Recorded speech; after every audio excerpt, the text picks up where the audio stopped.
Welcome back to new lesson with শিমুল।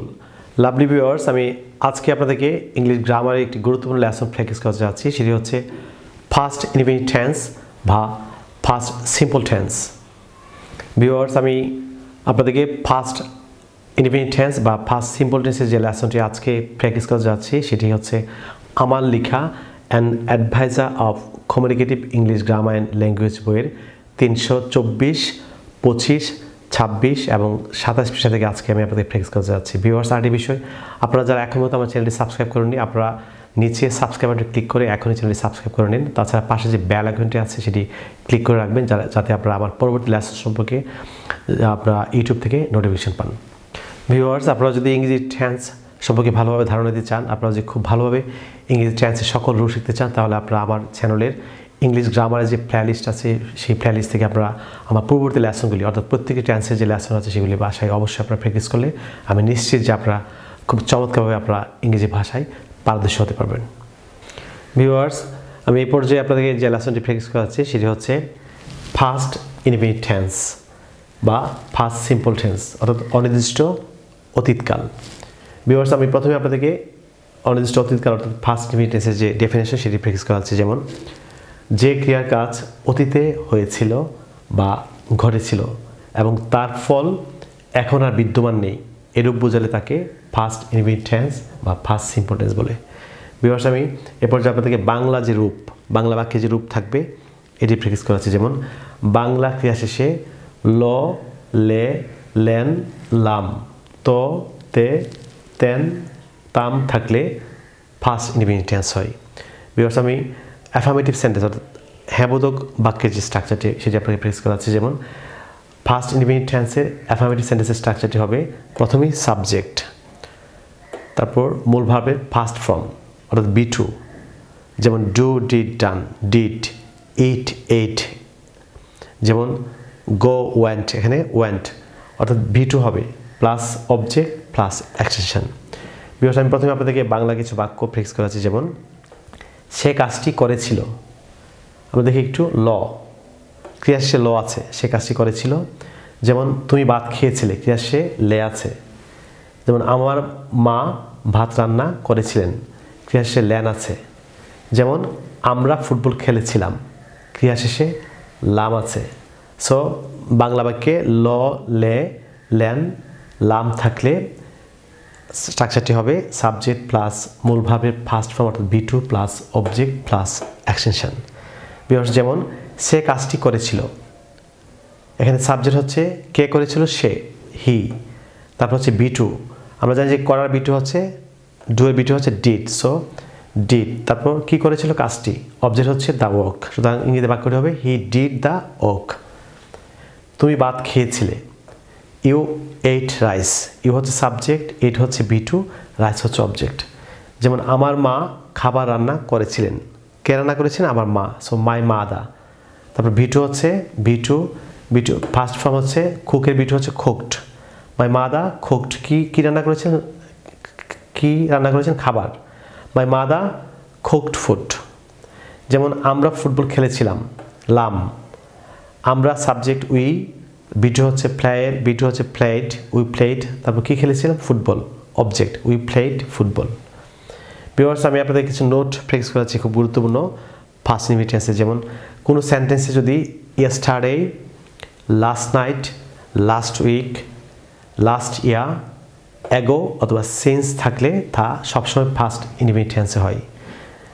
যেমন, সিরাজ গতকাল London গিয়েছিল, এখানে গিয়েছিল ল আছে পাশাপাশি গতকাল ইয়েস্টারডে, সুতরাং অবশ্যই সেটি ফার্স্ট ইনডিফিনিট টেন্সে হবে। তাহলে বাক্যটি হবে Siraj went to London yesterday. অনেক 2 মাস আগে এখানে এসেছিল, 2 মাস হচ্ছে 2 মাস আগে, অবশ্যই এটা ফার্স্ট সেন্সে, সো বাক্যটি হবে অনেক came here 2 months ago। Viewers, note 2, অতীতকালের নিয়মিত অনিয়মিত অভ্যাস বোঝালে ইউজ টু এবং উড ব্যবহৃত হয়। অর্থাৎ বাংলা ক্রিয়া শেষে ত, তে, তেন, তাম থাকলে ইংরেজিতে স্ট্রাকচারটি হবে সাবজেক্ট প্লাস ইউজ টু অথবা উড, আমরা এটিকে উজ প্রনাউন্স করতে পারি, উজ প্লাস ভেজ ভার্ব অর্থাৎ V1 plus object plus action. Viewers, এই গ্রামার লেসনটি খুবই গুরুত্বপূর্ণ।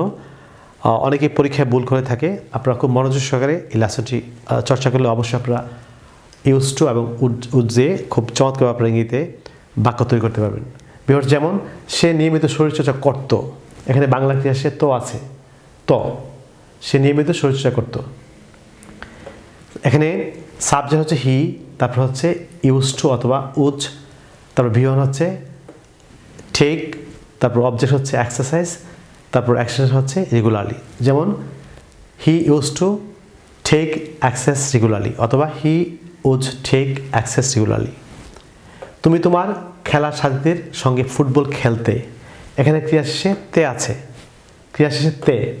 সুতরাং ইংরেজিতে বাক্যটি হবে you used to play football with your playmates অথবা ইউ ইউজ টু অথবা you used play football with your playmates. এক সময় আমার মা খুব ভালো গান গাইতেন, বাংলা ক্রিয়া শেষে তেন আছেন, বাংলা ক্রিয়া শেষে তেন। সুতরাং ইংরেজিতে বাক্যটি হবে ওয়ান্স অর্থাৎ এক সময়, ওয়ান্স আপন এ টাইম অথবা শুধু once. My mother used to sing very well অথবা once my mother would sing very well. আমরা একসঙ্গে কলেজে যাইতাম বা আমরা একসঙ্গে কলেজে যেতাম। We used to go to college together অথবা we would go to college together. Viewers, note 3 খুবই গুরুত্বপূর্ণ। এটি হচ্ছে ফার্স্ট সিম্পল টেন্স অথবা ফার্স্ট ইনডিফিনিট টেন্স এবং প্রেজেন্ট পারফেক্ট টেন্সের যে ডিফারেন্স, এটি খুবই গুরুত্বপূর্ণ একটি গ্রামার লেসন। বাংলা বাক্যে অতীতকালের সময়ের উল্লেখ সহ প্রেজেন্ট পারফেক্ট টেন্সের বাংলা রূপ, যেমন ইয়াছ, ইয়াছি, ইয়াছেন। আমরা জানি যে প্রেজেন্ট পারফেক্ট টেন্সের অ্যাফার্মেটিভ সেন্টেন্সের বাংলা রূপ হচ্ছে ইয়াছ, ইয়াছি, ইয়াছেন। ইয়াছ, ইয়াছি, ইয়াছেন থাকা সত্ত্বেও সেটি ফার্স্ট ইনডিফিনিট টেন্স হবে, সেটি প্রেজেন্ট পারফেক্ট টেন্স হবে না। যেমন শিশুটি গতকাল মারা গিয়েছে, বাংলা কি হিসেবে আমরা ই আছে, এটি প্রেজেন্ট পারফেক্ট টেন্সের বাংলা রূপ। কিন্তু এখানে গতকাল অতীতকালের সময় লোক আছে, গতকাল হচ্ছে অতীতকাল। সো এই বাক্যটি অবশ্যই ফার্স্ট ইনডিফিনিট টেন্সে আমাদেরকে বাক্য তৈরি করতে হবে। যেমন the child died yesterday, subject the child, তারপর B2 হচ্ছে ডাইড, তারপর হচ্ছে গতকাল ইয়েস্টারডে। সো যদি কোনো বাক্যে প্রেজেন্ট পারফেক্ট টেন্সের বাংলা রূপের কোনো লক্ষণ থাকে, কিন্তু যদি অতীতকালের সময় উল্লেখ থাকে, যেমন গতকাল, গত বছর, এই ধরনের উল্লেখ থাকে, অবশ্যই বাক্যটি ফার্স্ট ইনডিফিনিট টেন্স হবে। সো পরের বাক্যটি ইয়াসিন আরাফাত গত বছর থাইল্যান্ড গিয়েছে, এটিও বাংলা বাক্যের শেষে প্রেজেন্ট পারফেক্ট টেন্সের যে বাংলা রূপ গিয়াছে, ইয়াছে আছেন। সো বাক্যটি এখানে গত বছর অতীত সময় উল্লেখ আছেন। সো বাক্যটি হবে ইংরেজিতে ফার্স্ট ইনডিফিনিট টেন্সে Yasin Arafat went to Thailand last year. Viewers, first indefinite টেন্সের নেগেটিভ সেন্টেন্স অর্থাৎ নাবোধক বাক্যের ব্যবহারটি প্র্যাকটিস করে যাচ্ছি। যেমন নেগেটিভ সেন্টেন্স অর্থাৎ নাবোধক বাক্যের স্ট্রাকচারটি হবে প্রথমেই subject plus did not plus veg verb অর্থাৎ V1 plus object plus action. Viewers, অনেকেই এই স্ট্রাকচারে ভুল করে থাকেন, অনেকেই ডিড নটের পরে অনেকেই V2 দিয়ে দেন, সম্পূর্ণ ভুল। অবশ্যই ডিড নটের পরে ভেজ ভার্ব অর্থাৎ V1 হবে। যেমন আমি গতকাল ভাত খাইনি। ভিউয়ার্স, বাংলা বাক্যের শেষে যদি নি থাকে, নেগেটিভ সেন্টেন্সে নি থাকে, বাংলা ক্রিয়া শেষে নি থাকলে স্ট্রাকচারটি অবশ্যই আমরা নেগেটিভ সেন্টেন্সের স্ট্রাকচার, এই স্ট্রাকচারটি আমরা ব্যবহার করব। যেমন আমি গতকাল ভাত খাইনি, এখানে ক্রিয়া শেষে নি আছে। সো আই ডিড নট অথবা I did not eat rice yesterday, এখানে সাবজেক্ট হচ্ছে আই, তারপর হচ্ছে ডিড নট, তারপর V1 ইট, তারপর হচ্ছে অবজেক্ট রাইস, তারপর হচ্ছে ইয়েস্টারডে। যেমন সে গতকাল স্কুলে যায়নি, he did not go to school yesterday.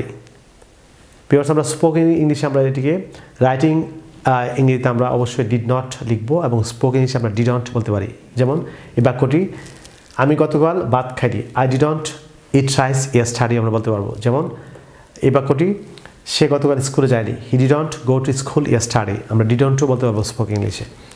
যেমন তুমি মনোযোগ সহকারে কাজটি করোনি, বাংলা ক্রিয়া সে নিয়ে আছেন। So you did not do the work attentively অথবা you didn't do the work attentively, spoken ইংলিশে আমরা অবশ্যই ডিডন্ট বলবো। ভিউয়ার্স, এ পর্যায়ে আপনাদেরকে অ্যাফার্মেটিভ কোশ্চেন অর্থাৎ হ্যাঁ প্রশ্নবোধক বাক্যের ব্যবহারটি প্র্যাকটিস করাচ্ছি। ভিউয়ার্স, আমরা জানি যে ইন্টারোগেটিভ সেন্টেন্স দু ধরনের, একটি হচ্ছে অ্যাফার্মেটিভ কোশ্চেন অর্থাৎ হ্যাঁ প্রশ্নবোধক বাক্য, আর একটা হচ্ছে না প্রশ্নবোধক বাক্য নেগেটিভ সেন্টেন্স। আমি এই পর্যায়ে আপনাদেরকে অ্যাফার্মেটিভ কোশ্চেনের ব্যাপারটি ফিক্স করাচ্ছি। ভিউয়ার্স, অ্যাফার্মেটিভ কোশ্চেনের স্ট্রাকচারটি হবে প্রথমেই ডিড, তারপর হচ্ছে সাবজেক্ট, তারপর ভেজ ভার্ব অর্থাৎ V1, তারপর হচ্ছে অবজেক্ট, তারপর action plus question mark. Viewers, যেমন তুমি কি গতকাল কলেজে গিয়েছিলে? Did you go to college yesterday? Because আমরা এটিকে ইচ্ছে করে ডিজ প্রনাউন্স করতে পারি, ডিজ।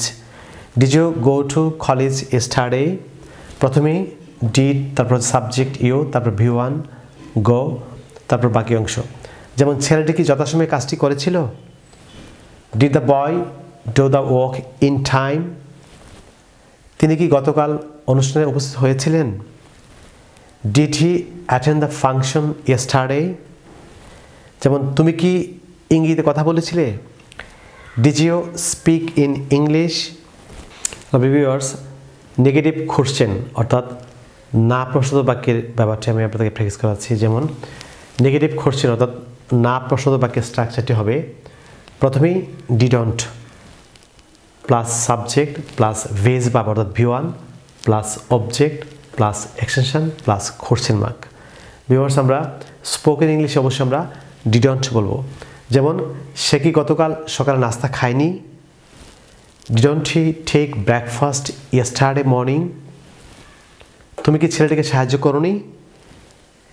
Didn't you help the boy? ছেলেটি কি গত রাতে ঘুমায়নি? Didn't the boy sleep last night? তোমরা কি মনোযোগ সহকারে ক্লাসটি করোনি? Didn't you take the class attentively? Javed কি সেখানে যায়নি? Didn't Javed go there? So, no more today. You stay fine. See you in another lesson. I look forward to seeing you in my next class. Till then, Allah Hafiz. Bye bye.